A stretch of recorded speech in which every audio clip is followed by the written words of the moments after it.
కాంగ్రెస్ ప్రభుత్వంతో డీల్ చేసుకున్న దానికి ఏమన్నా కామన్ సెన్స్ లింక్ ఏమైనా ఉన్నదా మీరు చెప్పండి దయచేసి ప్లీజ్. ఓకే, ఇప్పుడు మోడీ గారు అదానికి ఎయిర్పోర్ట్లు ఇస్తారు, మోడీ గారు అదానికి సీపోర్ట్లు ఇస్తారు, మోడీ అదాని గారికి ఈ యొక్క విదేశాల నుంచి విదేశాలు ఇన్ని దేశాలు తిరిగి అక్కడ ఉన్నటువంటి అన్ని కాంట్రాక్ట్లు అదానికి ఇప్పించాడు.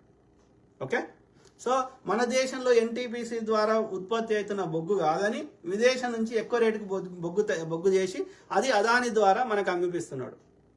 సో అక్కడ ప్రజలకు నష్టం జరుగుతుంది, అదానికి దేశ సంపద కానీ అన్ని అదానికి లాభం జరుగుతున్నాయి. ఏది మోడీ ఇస్తున్న వాటిలో అవి అప్పనంగా ఫ్రీగా ఇచ్చేస్తున్నాడు. ఎక్కడో కింది ఒక 600 స్థానాలు ఉన్న మోడీ అదాని ఇలా ప్రపంచంలో ధనవంతుడు అయ్యాడు. వాళ్ళ సన్నిహితులు దగ్గర చెప్తున్న ప్రకారం అది అది అదాని సంపద కాదు, అదానికి 10-15% మాత్రమే వాటా ఇస్తాడు. అదంతా అదాని పేరు మీద మోడీ కానీ వాళ్ళ అన్న కానీ తమ్ముడు కానీ ఈ బ్రాహ్మణులు కానీ వీళ్ళందరూ కలిసి దోసుకుంటున్నారు అని చెప్తున్నారు. Same thing with PM care funds. ఇప్పుడు మన దేశంలో ఉన్నటువంటి ఈ సంపదని ఆ యొక్క వాళ్ళ గౌతమ్ అదాని, ఈయన పేరు అదాని వాళ్ళ అన్న పేరు వినోద్ అదాని. ఆయన దుబాయ్లో ఉంటాడు.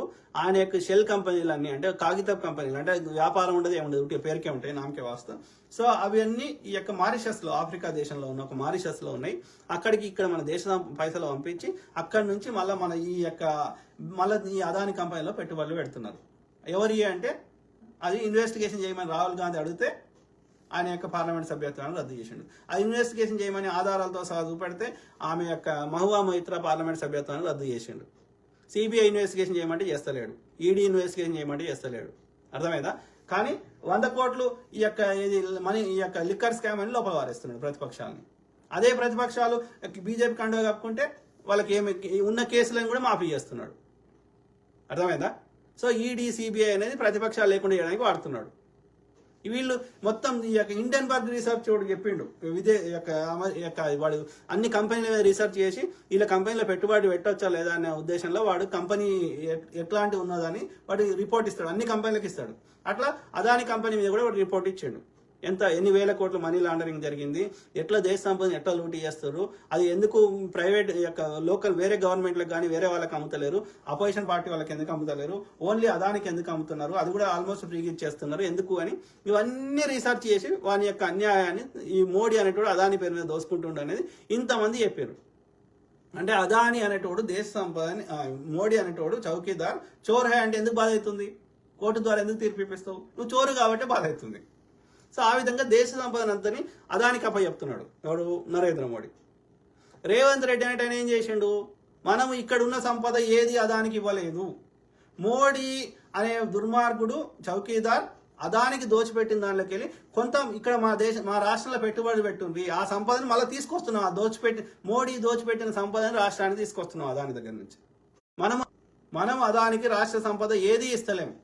వాడు వస్తాడో రాడో, వాడు ఆ యొక్క అదేంది దావోస గివోస ఆ ఫోరంలో సంతకాలు పెడతారు కానీ ఎంఓయూలు అంటే మ్యూచువల్ అండర్స్టాండింగ్ పెడతారు కానీ అది ఎంతమంది వచ్చి నిజంగా పెట్టుబడులు పెడతారో తెలియదు. కానీ వాడు రాష్ట్రంలో అదాని పెట్టుబడులు పెడితే వాడికి మోడీ అనే దుర్మార్గుడు అదానికి దోచిపెట్టిన సంపదకి వెళ్ళి కొంత దోపిడీ సంపదని రాష్ట్రానికి తీసుకొస్తున్నాం.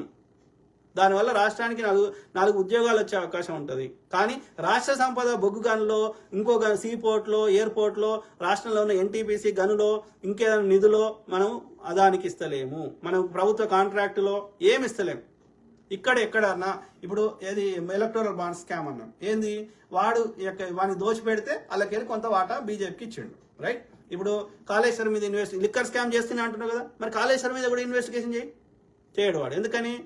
ఆ యొక్క కాళేశ్వరం కింద దోసుకున్నటువంటి వాడు మెగా కృష్ణారెడ్డి MEAL, మెగా ఇంజనీరింగ్ అది కన్స్ట్రక్షన్ లిమిటెడ్ అది ఉందిగా, సో అది MEAL కింద మెగా కన్స్ట్రక్షన్స్ వాడు బీజేపీకి ఎక్కువ డబ్బులు ఇచ్చిండు విరాళం, ఎలక్టోరల్ బాండ్స్.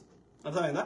అంతకుముందు ఎలక్టోరల్ బాండ్స్ ఎందుకు తెచ్చినావు? 2017 తెచ్చినావు. 2017 కంటే ముందు ఒక కంపెనీ ఏదైనా కంపెనీ 100 కోట్లు లాభం చేస్తే అందులోకి వెళ్ళి 7% అంటే 100 కోట్లు లాభం వస్తే, లాభంలోకి వెళ్ళి నేను చెప్తుంది, లాభంలోకి వెళ్ళి వానికి వచ్చిన మొత్తం వ్యాపారంలోకి వెళ్ళి కాదు, వ్యాపారం చేసి అలాగే ఖర్చులు తీసేసి అన్ని ఖర్చులు తీసేసినాక వచ్చిన లాభం ఉంటుంది కదా, ఆ లాభంలోకి వెళ్ళి అంటే 100 కోట్లు వాడు సంపాదిస్తే వానికి వ్యాపారం చేస్తే కాదు, సంపాదిస్తే లాభం వస్తే 100 కోట్లు లాభం వస్తే కంపెనీలకి వెళ్ళి అల్లకెళ్ళి 7 రూపాయలు మాత్రమే ఈ రాజకీయ పార్టీలకు డొనేషన్ ఇవ్వచ్చు అనేది అంతకుముందున్న చట్టం. ప్లస్ ఆ ఎవరు దానం చేసి అనేది ప్రజలకు తెలియాలి. ఎలక్టోరల్ బాండ్స్ అని తెచ్చి ఎంతైనా ఇచ్చుకోవచ్చు, ప్రజలకు చెప్పాల్సిన అవసరం లేదు, ట్రాన్స్పరెన్సీ లేదు. నువ్వు ఎలక్టోరల్ బాండ్స్ బ్యాంక్ అని తెలుస్తుంది కానీ మిగతా ఎవరికి తెలియదు. బ్యాంక్ అని దగ్గర దాచిపెడుతున్నావు, చూపారుస్తుంది. ఆ ఇచ్చేటోనికి తెలుసు, ఆ తీసుకునేటోనికి తెలుసు, బ్యాంక్ అని తెలుసు, ప్రజలకు తెలియదు. ఎందుకు దాచిపెట్టాల్సిన అవసరం ఉంది? ఎంతైనా ఇచ్చుకోవచ్చు. ఆ 7% లిమిట్ ఎందుకు తీసేసినావు? అంటే నీకు 8,000 కోట్లు నీకు నీ బీజేపీ పార్టీ దానం చేసిందంటే నువ్వు వానికి 80 లక్షల కోట్ల వర్త్ ప్రాజెక్టులు ఇచ్చినావు అని అర్థం. చేయమని కాళేశ్వరం మీద ఇన్వెస్టిగేషన్ చేయమని ఎవడొద్దాను? రేవంత్ రెడ్డి ఆపుతున్నాడా? అదానీ అనే దుర్మార్గుడికి మోడీ అనే దుర్మార్గుడు దేశంలో ఉన్న సంపద, కాంట్రాక్టులు, ఎయిర్పోర్ట్లు, సీ పోర్ట్లు ఎవ్రీథింగ్ అదానికి ఇచ్చాడు. కానీ మనము తెలంగాణ ప్రభుత్వము, రేవంత్ రెడ్డి గారైనా కాంగ్రెస్ ప్రభుత్వం అయినా ఏ కాంట్రాక్టు ఏది కూడా ఆయనకి ఇవ్వలేదు. గవర్నమెంట్ కాంట్రాక్టులు ఏ గనులు ఇవ్వలేదు, ఏ జాతి సంపద ఇవ్వలేదు. ఏమి ఇచ్చినాం? ఏమి ఇవ్వలే. మోడీ ఆయనకు దోచిపెట్టిన సంపదకి వెళ్ళి రాష్ట్రానికి పెట్టుబడులు పెట్టరా అయ్యా, మా పొరగాళ్ళకు ఉద్యోగాలు వస్తాయని మా రాష్ట్రంలో పెట్టుబడులు పెట్టమని అడుగుతున్నాం. ఎవడు వచ్చి పెట్టుబడులు పెడతానో రమ్మంటున్నాం. FDI ఫారిన్ డైరెక్ట్ ఇన్వెస్ట్మెంట్ కింద డాక్టర్ మన్మోహన్ సింగ్ గారు 50% చేస్తా అంటే ఇదే నరేంద్ర మోడీ వ్యతిరేకించాడు. కానీ ఇప్పుడు 100% చేసిండు. అంటే విదేశీ వాళ్ళే మన దేశంలో వచ్చి పెట్టుబడులు పెడతా అన్నప్పుడు ఈ యొక్క ఏది మఠాధిపతులు, పీఠాధిపతులకు ఎవడైనా దానం చేయన్నప్పుడు వాడు దోసుకున్న సొమ్ముని మన రాష్ట్రంలో పెట్టుబడులు పెడతా అంటే తప్పేముంది? మనం అదానికి ఏం దోషి పెట్టించినాం? ఏమిచ్చినాం చెప్పండి?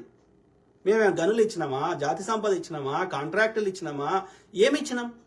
ఏమి ఇవ్వలే రాష్ట్రం నుంచి. వాడు దోసుకున్నదే మనకు చేస్తున్నాం, మనకు లాభం అవుతుంది, మన పొరగాళ్ళకు ఉద్యోగాలు వస్తాయి. మోడీ అట్లా చేస్తలేడు కదా. మోడీ అదానీ నుంచి పెట్టుబడులు తీసుకొస్తుండా, దేశ సంపద అంతా వానికి ఇస్తున్నాడు. దీన్ని ఎట్లా పోలుస్తారయ్యా? మోడీ దోచిపెడుతుండు, మేము మోడీ దోచిపెట్టింది తీసుకొస్తున్నాం. మనం ఏమి ఇస్తలేం అదానిదే తీసుకొస్తున్నాం, అదాని సంపద తీసుకొస్తున్నాం. కలిసి ఫోటో ఉంటే దేనికోసం అనేది. అందుకే అంటున్నా మీకు తేడా. ఈ బీజేపీ RS అంధభక్తులు వాట్సాప్ యూనివర్సిటీలో వచ్చిన దరిద్రం ఏంటంటే ఆకుకి పువ్వుకి తేడా తెలియదు వీళ్ళకి. అర్థమైందా?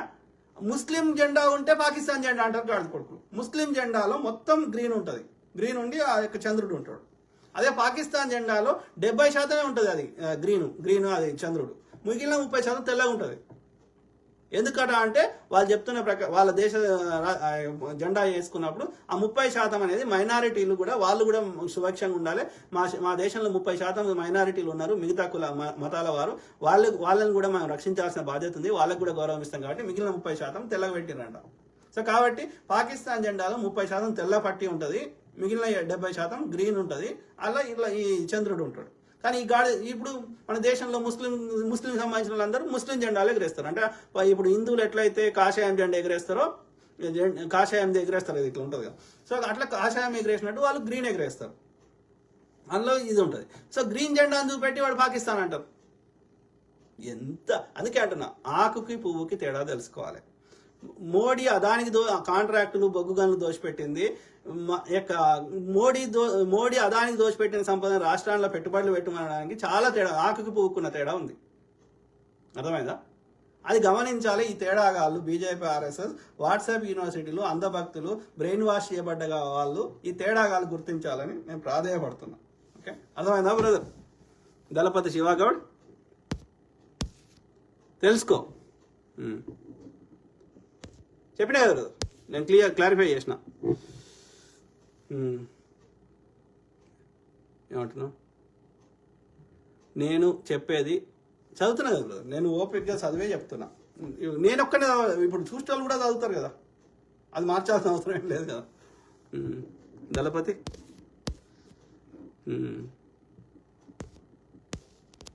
బ్రో, నేను బీజేపీకి కూడా అగేన్స్ట్, జస్ట్ చిల్. అదే బ్రదర్, మీకు కావచ్చు, కాకపోతే మీకేందంటే ఈ మీడియాలో వచ్చేదాన్ని గుడ్డిగా నమ్ముతున్నారు. అదానితో ఫోటో దిగితే దాని అర్థం అదానికి దోచిపెట్టినట్టు కాదు. అదాని దగ్గర ఉన్న సంపదని మన రాష్ట్రంలో పెట్టుబడులు పెడుతున్నాం. మన రాష్ట్ర సంపద చిల్లి గవ కూడా అదానికి ఇస్తలేం. కానీ మోడీ అట్లా కాదు, మొత్తం దేశ సంపద అదానికి ఇచ్చేసాడు. మన దేశ సంపద కాదు, విదేశాల్లో ఉన్న కాంట్రాక్ట్లన్నీ కూడా అదానికే ఇచ్చాడు. ఏ దేశంలో సీపోర్ట్, ఎయిర్పోర్ట్ ఉన్న సీపోర్ట్లు అన్నీ అదానికే ఇచ్చిండు. ఇవాళ అన్ని సీపోర్ట్లు అదాని కంట్రోల్లో ఉన్నాయి. అర్థమైందా? ఈ అదాని చేతిలో ఉన్న పోర్టులు ఇప్పుడు నడిపిస్తున్నాడు, మన గవర్నమెంట్ పోర్టులని ఇది చేసిండు. HAL కాంట్రాక్ట్లు ఇయ్యాడు. ఇప్పుడు వైజాగ్ పోర్టు పనికిరాదు, వేరే కృష్ణపట్నం ఆ పోర్టులో అదాని చేలు ఉన్నాయి. Everything is controlled by Adani and Ambani. Gujarati దోస్తులకి ఇచ్చేసిండు మొత్తం దేశంలో ఉన్న అన్ని కంపెనీలు, సంపద, అన్ని వ్యవస్థలు. చిరు వ్యాపారస్తులను చంపేసిండు. మనం అట్లా చేస్తలేం. వాళ్ళ దగ్గర ఉన్న సంపదని మన రాష్ట్రానికి పెట్టుబడులు పెడితే మన రాష్ట్రంలో నలుగురికి ఎంప్లాయ్మెంట్ దొరుకుతుందని మన ఆశ. అంతే, మనం ఒక్కటి కూడా ఇస్తలేం. చదువుతున్నా బ్రదర్, ఏవైతే ఆన్సర్ చెప్పాల్సిన అవసరం ఉన్నాయో అవి చదువుతున్నా. సింపుల్. దళపతి శివ గారు, read all my comments then you think about me bro. అదే బ్రదర్, చదువుతూనే ఉన్నా. ఏమంటున్నావు బ్రదర్? దళపతి శివ గారు, మోడీకి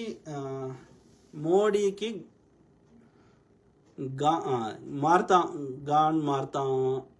నా బొంగు, నేను బీజేపీ అని నా ఇజ్జత్ తీయకు బ్రో.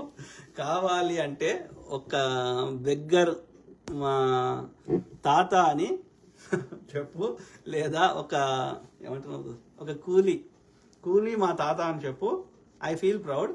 కానీ మోడీకి బీజేపీ నాకు సంబంధం ఉంది అంటే బూతులు వస్తాయి, తర్వాత బాధపడద్దు. Thank you. అదే బ్రదర్, దళపతి శివ గౌడ్, నీ ఫస్ట్లో నువ్వు పెట్టిన 2 కామెంట్లు ఏదైతే ఉన్నాయో అవి కొంచెం బీజేపీ ఫేవర్ ఉండే వరకు మేము అట్లా అనుకున్నా. Okay, sorry for that. So at the same time yes, కలిసి కట్టుగా పోరాడదాం, ప్రజలను చైతన్యం చేద్దాం. ఈ బీజేపీ ఆర్యబాపం అని, ఈ వివక్షని, నియంతృత్వాన్ని, ఈ అనేక రకాలుగా ఇప్పుడు ఏవైతే దోపిడీని, ఇవన్నిటి నుంచి మనం దేశాన్ని కాపాడుకుందాం. ఆ క్రమంలో ఈ పోరాడు ఏమంటుండే మొత్తం 2 నిమిషాలు అయిపోయింది. 14 నిమిషాల 56 సెకండ్లు, అంటే 15 నిమిషాలు ఉంది. 2 నిమిషాలు అయిపోయింది, అంటే ఇంకా 13 నిమిషాలు ఉంది. చూద్దాం.